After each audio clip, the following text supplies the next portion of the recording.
Piştî 2 salên tekbirîna Daişê, bajarê Sûriyê Raqqa hewdede ku ji encamên şerekî ku jiyan bi tevahî wêran kiriye xwe rizgar bike. Hêzên Sûriya Demokratîk yên bi hevhariya Amerîkayê Raqqa ji komên teroran di cotmeha 2017 da azad kir.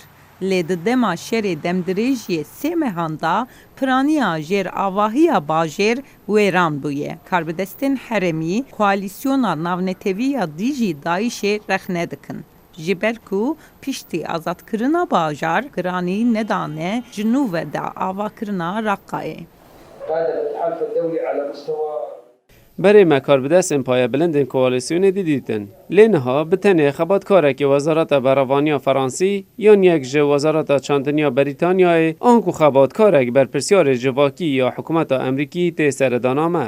Meclisa Sivil ya Raqqayê ku di dema şerê azadkirina bajar da hatiye damezrandin, piranî ji nû ve da avakirina bajar berpirsiyar e. Lê di xebatên meclîsê yên amadekirina xizmetên bingehîn yên bo kesên vedigerin Raqqayê de kemasiya bütçeyê dijwariyê girîng e.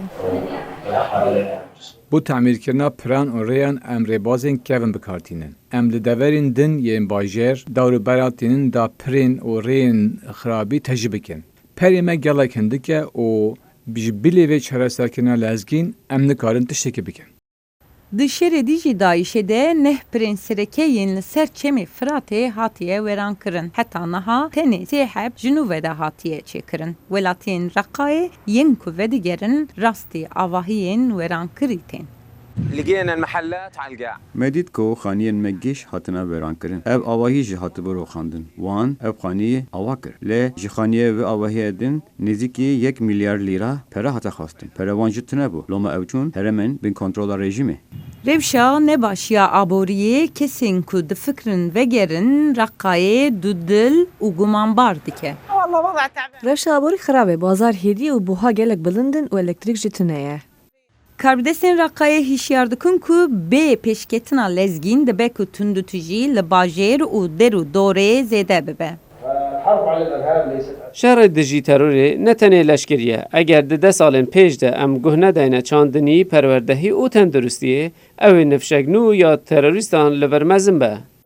Sala borî Amerîka nêzîkî 230 milyon dolar finanskirina Bakurê Sûriyê qut kir. Washington dibêje ew ê pişta xwe bide ser alîkariya finansî yên ji welatên wekî Erebistana Sûdî, mîrgehên yekbûyiyên Erebî û endamên din yên koalîsyona dî jî Daişê.